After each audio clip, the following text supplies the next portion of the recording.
My name is Arnaud Battiez. I am a French gynecologist, professor of the University of Strasbourg, and I have been appointed as a head of department of gynecology in Latifa hospital since a year now.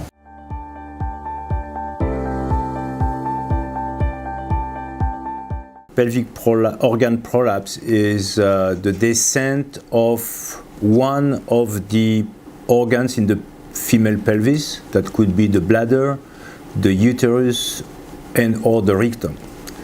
And so this prolapse is mainly due to the obstetrical history of the patient. And as the patient, the pelvis of the patient is horizontal to allow to deliver babies.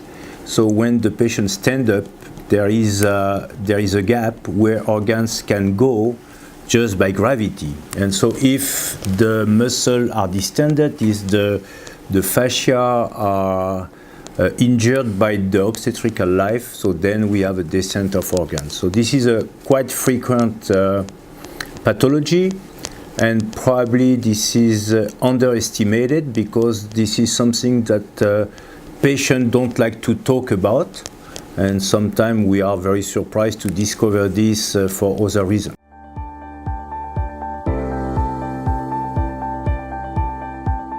First of all prolapse do not have symptoms. So we have patients with prolapse without symptoms, and in that case we don't treat them. And except these symptoms can be either heaviness on the pelvis, and especially at the end of the day, could be also some externalization of parts, so patient can feel a kind of ball coming out of the vagina, which is mostly the bladder, but also could be the cervix of the uterus. And this can be associated with urinary incontinence, yes or not.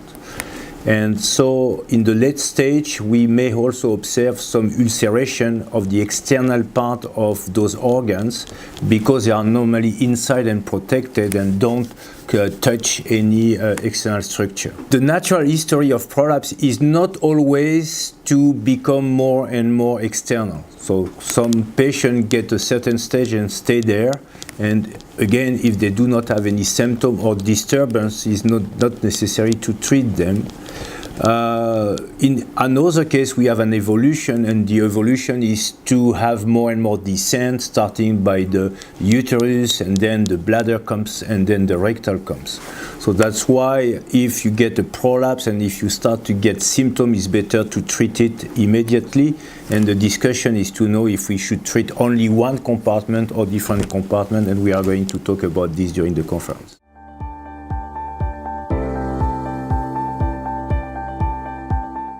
Laparoscopy is not the only way to treat prolapse. It's even the last technique that has been used to treat prolapse. We were treating prolapse before either by laparotomy, opening the wall, or by vaginal route. So nowadays, laparotomy quasi disappeared, and we do it either vaginally or by laparoscopy.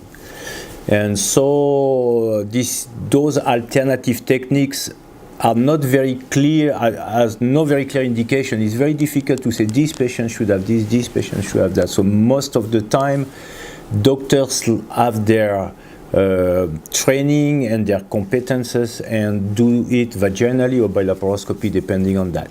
I think that laparoscopy is very interesting because we can use meshes, so synthetic material, without too many complications.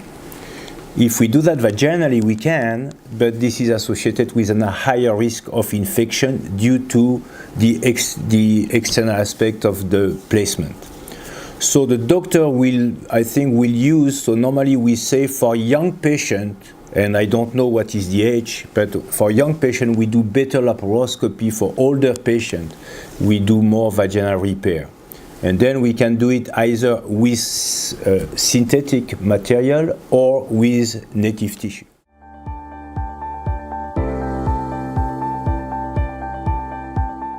I hope that the audience will get benefit from my presentation. I think I'm a very well-trained laparoscopist. I must even say that I am the laparoscopist that put this technique on the market.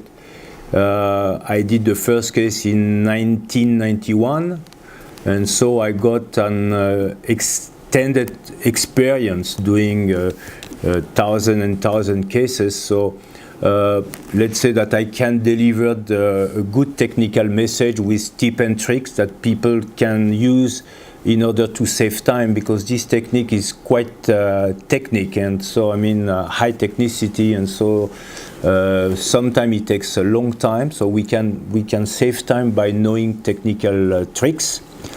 And then I can talk a lot about complication and mainly how to prevent them, which is interesting. So I think that globally, for those who are interested in practicing this minimal invasive access surgery, the presentation will be very helpful.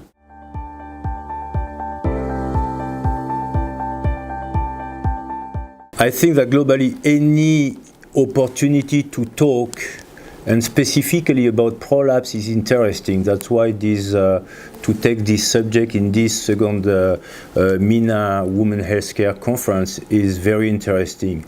As I said previously, patients do not like to talk about it, and this is important to tell them that this is important for them to talk about it, and as well as the doctor to ask for it in order to prevent more complication and to increase the quality of life of those women.